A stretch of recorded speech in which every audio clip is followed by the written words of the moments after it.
विश्व 24 न्यूज हर पल आपके साथ केलं जातं।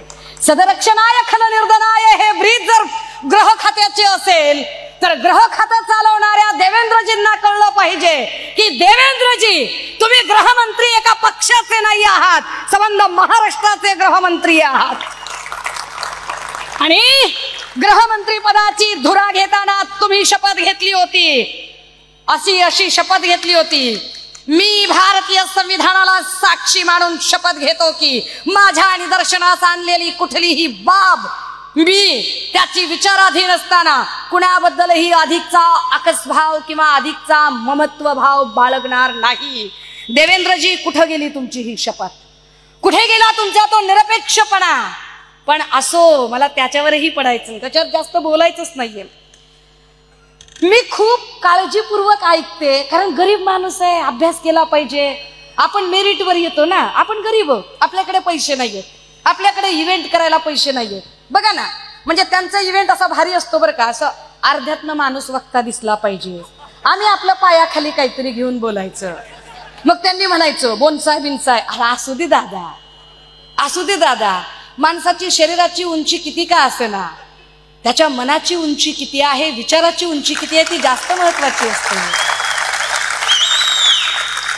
आणि मला आनंद आणि अभिमान आहे की मी अत्यंत गर्भश्रीमंत आहे त्या अर्थाने की मी माझ्या स्वतःच्या नजरेला नजर भिडवू शकते की आयुष्यात कधी कुणाचं बदलीचं, टेंडरचं, प्रमोशनचं किंवा कसलंही काम घेऊन कुणाकडेही गेलेली नाही, कुणासमोरही कधी झुकलेली नाही। पण मी ते भाषण ऐकलं, मग जरा काळजीपूर्वक काय चाललं होतं, तर त्याच्यातलं पहिलंच वाक्य असं होतं की हा आपल्या सगळ्या गटप्रमुखांचाच मेळावा आहे। ते एका चॅनलवाल्याने दाखवलं आणि चॅनलवाल्यांनी दाखवलं आणि लोक म्हणायला लागली कहां से आया? बोले इधर से आया। क्या करते? पता नहीं। अरे इधर गट प्रमुख का मेळावा है। नहीं, वो क्या होता है मेरे को पता नहीं। टीव्ही वाले दाखवत होते। माझ्याकडे आता तो व्हिडिओ उपलब्ध नाही, तर तोही मी दाखवला असता। असं मला त्याच्यात जायचं नाही, पण मग बोलताना म्हणाले की तुमच्याकडे येणारा प्रत्येक जण हा नुसता गटप्रमुख नाही, तो राज ठाकरे आहे असं समजा। मला चांगलं वाटलं, माझा भाऊ इतका विश्वास देत असेल तर मला नक्की चांगलं वाटलं पाहिजे, ज्याला चांगल्याला चांगलंच म्हणायचं। आणि इतकं छान वाटलं की मी त्यांची सगळी भाषणं बघायला सुरुवात केली युट्यूबवर। आणि मला धाराशिव मधलं, माझ्याच तालुक्यातलं कळंब मधलं एक उदाहरण युट्यूबवर सापडलं, तुम्हालाही सर्च करून सापडेल, गुगल करा, नक्की करा, गुगल सापडेल तुम्हाला, की त्याच पक्षाच्या एक महिला पदाधिकारी साडी चोरताना सापडल्या। आता हे काय म्हणाले होते की मी आहे असं समजायचं प्रत्येक ठिकाणी, विशेष आहे बरं का। मला अजून एक व्हिडिओ सापडला, मला अजून एक व्हिडिओ सापडला, मला वाटतं मुंबईतलाच होता। आमचं होर्डिंग का लावू देत नाही म्हणून एका म्हाताऱ्या बाईला मनसैनिक मारत होता, म्हाताऱ्या बाईला मारत होता। मी खोटं बोलत असेल तर दादा हो, माझा कान धरा, मी गरीब माणूस आहे, फार गरीब माणूस आहे मी, आणि मी शांतपणे सांगते। मग तुमची शक्ती कुणावर दाखवता तुम्ही? तर ते म्हणाले की आम्ही किती आंदोलनं केली, टोल नाक्याचं आंदोलन आम्ही केलं, 67 टोल बंद झाले। राजभाऊ, कशा पहिलं बाड बोलावं माणसानं? अव जे 67 टोल नाके बंद झाले, अव त्याच्यातल्या बऱ्याच जणांचा कार्यकाल संपलेला होता व म्हणून ते बंद झाले। असं काय करताय? उगाच आपलं कावळा बसायला फांदी मोडायला गाठ पडली म्हणून क्या किया तो मैंनेच किया असं कसं हो? असं नाही, म्हणजे उगाच मिशीवर तांदूळ ठेवायची क्या खाय तो बिर्याणी, ऐसा नहीं करते, ऐसा नहीं कर। मैं बहुत सीधा साधा बच्चा हूँ, बहुत सीधा साधा हूँ। आता ते जेव्हा असं म्हणाले की टोल नाक्याचं आंदोलन, अरे दादा हो, हे नीट समजून घ्या काय धूळफेक चालते ते। जो माणूस 25 ते 30 लाखाची गाडी घेऊ शकतो, तो माणूस 200 ते 250 रुपयाचा टोल भरूच शकतो, त्याची पेइंग कॅपॅसिटी तेवढी असते। परंतु जेव्हा तुम्ही टोलचं आंदोलन केलं किंवा वडापावची गाडी हटवली असं म्हणता ना, तेव्हा टॅक्सीवाल्या किंवा वडापाववाल्या आमच्या कुठल्याही, मग तो परप्रांतीय का असेना, अमराठी का असेना, पण जेव्हा तुम्ही वडापावची गाडी किंवा एखादा टॅक्सीवाला किंवा अजून एखादा कोणीतरी छोटासा जो की आपला काहीतरी छोटासा व्यवसाय करत आहे, फिरता व्यवसाय करत आहे, अशांवरती जोर दाखवता, तेव्हा माझा साधा प्रश्न असतो, दादा कधीतरी बिल्डरांवरती पण जोर दाखवा ना तुम्ही. कुठं गरिबांवरती जोर दाखवता? गोरगरीब माणसांवर जोर दाखवून काय उपयोग? बिल्डर, अहो दादा मी तुमची बहीण म्हणून तुमच्या सोबत यायला तयार आहे, पण बिल्डरांवरती जोर कधी दाखवणार ते बोला. ज्यांनी भूखंड लाटले ते दाखवा. दादा याच्यावर बोला कधीतरी की धारावी पॅटर्न करण्यासाठी आता धारावीचा विकास करायचा म्हणून अदानीला जेव्हा प्रोजेक्ट दिला जातो तो अदानीलाच का प्रोजेक्ट मिळतो? काय सगळे खुडलेत होय भारतामधले? ह्याच्यावर बोला की कधीतरी. ते ह्याच्यावर काहीच बोलत नाहीत. मग ते म्हणतात अरे कशाला, काही कुणावर काही आहे एखादी केस असणं म्हणजे काय? अरे दादा अंगावर केस नसू दे हरकत नाही, पण माणूस वाया गेलेली केस नसावं ते मिळवलं.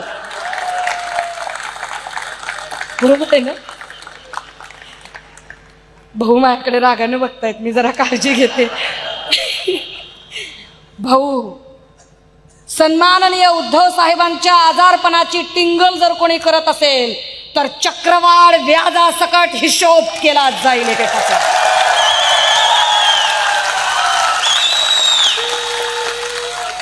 महाराष्ट्राच्या संस्कृतीमध्ये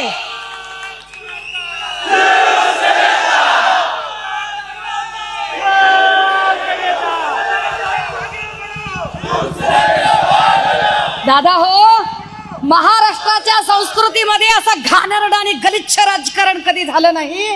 अरे टीका करा ना तुम्ही, खेळकरपणे टीका करा, आम्ही खेळकरपणे टीका स्वीकारू तुमची, पण आजारपणावर टीका करता, आजारपणावर, आजारी माणसावर टीका करता, आजारी माणसाची नक्कल करता. अरे आम्हाला तर खूप नकला येतात, परंतु काय आहे ना, वय वर्ष 25 साली केलेली टिंगल हे आपण एक वेळ समजू शकतो. नवथर वय असतं, आजोबा झालेलं वय असतं, तेव्हाही जर तेच करणार असाल तर वेगळं काय करणार तुम्ही? काहीतरी वेगळं झालं पाहिजे ना, वयानुसार वाढ झाली पाहिजे ना बुद्धीमध्ये. त्याच्यावर तुम्ही काहीच करणार नाही का? मला माहिती आहे मी एवढं सगळं बोलल्यानंतर उद्या मला प्रचंड ट्रोल केलं जाणार आहे. मला याची कल्पना आहे की मी हे सगळं बोलल्यानंतर उद्या कदाचित मला कुठल्या ना कुठल्या केसमध्ये अडकवलं जाणार आहे.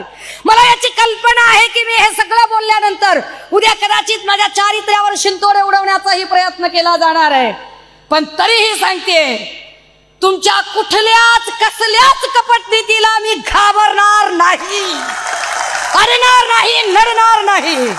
होय, मी छाती ठोकपणे सांगते, मी कालपर्यंत सांगत होते की मी बाबासाहेबाचं लेकरू आहे, मी तितक्याच छाती ठोकपणे आज सांगते मी वंदनीय बाळासाहेबांची शिवसैनिक आहे.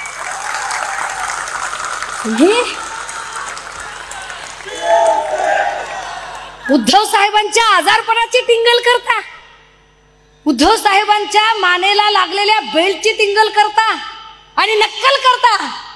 अरे एवढाच नक्कल करायचा शौक आहे तर उद्धव साहेब ना कम्प्लिटली झोपून होते, शरीराचा कुठलाच भाग हलत नव्हता.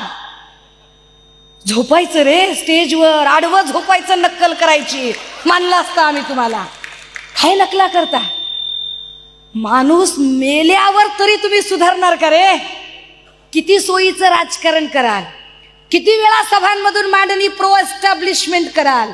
जेव्हा कधी तुमची मांडणी असते तेव्हा ती फक्त आणि फक्त प्रो एस्टॅब्लिशमेंट असते. ज्याचं केंद्रात सरकार असेल त्याच्या बाजूने तुम्ही बोलायला सुरू होता, ज्याचं राज्यात सरकार असेल त्याच्या बाजूने बोलायला तुम्ही सुरू होता. आणि तुम्हाला असं वाटतं की कुणी उत्तरच देणार नाही. मियां मुंह में जबान हम भी रखते हैं और बहुत बेहतर तरीके से रख सकते हैं. काय काय पद्धतीने लोक करत बोलत राहिले. अरे वा, म्हणजे अक्षय कुमारला एकेकाळी शिव्या घालणारी माणसं, हा कॅनडाचा आहे काय? भारतातले लोक गेले का कुठे? काय आपल्याकडे माणसं नाही आहेत का? कॅनडियन ऍक्टरला बोलवता, काय येतं त्याला त्या शेंबड्याला? आम्ही नाही म्हटलो दादा, अक्षय कुमारला तुम्ही बोललात आणि त्याच अक्षय कुमारच्या चित्रपटाची वाहवा नंतर तुम्हीच केलीत दादा. इतकं केमिकल लोचा असलेलं वागणं कसं जमतं दादा तुम्हाला? लोकांना हे कळलं पाहिजे की अरे काय पद्धतीचं नाटक चाललंय आणि तुमच्या मुख्य प्रश्नांकडून काय पद्धतीनं डायव्हर्ट केलं जातंय, या सगळ्यामध्ये विशेषतः दादा तुम्ही आमच्यावर राग का काढता, तुम्ही उद्धव साहेबांवर राग का काढता? कारण तुमच्याकडचे प्रवीण दरेकर असतील भाजपमध्ये गेले, वसंतराव गीते भाजपमध्ये गेले, राम कदम भाजपमध्ये गेले, जी रमेश पाटील भाजपमध्ये गेले. दादा अहो तुमचे 5-5 गडी देवेंद्रजींनी पळवले आणि तुम्ही घरातल्या घरातच इथं शिरजोरी करायला लागले. हे काय बरोबर नाही. अध्यक्ष महोदय कृपया याची नोंद घ्यावी. हे बरोबर नाही अध्यक्ष महोदय, याची नोंद घ्यावी. पण याच्यावर आता जाऊ दे, इतना काफी है, बहुत हो चुका. राज्यातील महत्त्वाच्या आणि आपल्या भागातील ताज्या बातम्या पाहण्यासाठी आजच आमच्या विश्व 24 न्यूज चॅनलला यूट्यूबवर सबस्क्राईब करा आणि बेल आयकॉन प्रेस करा.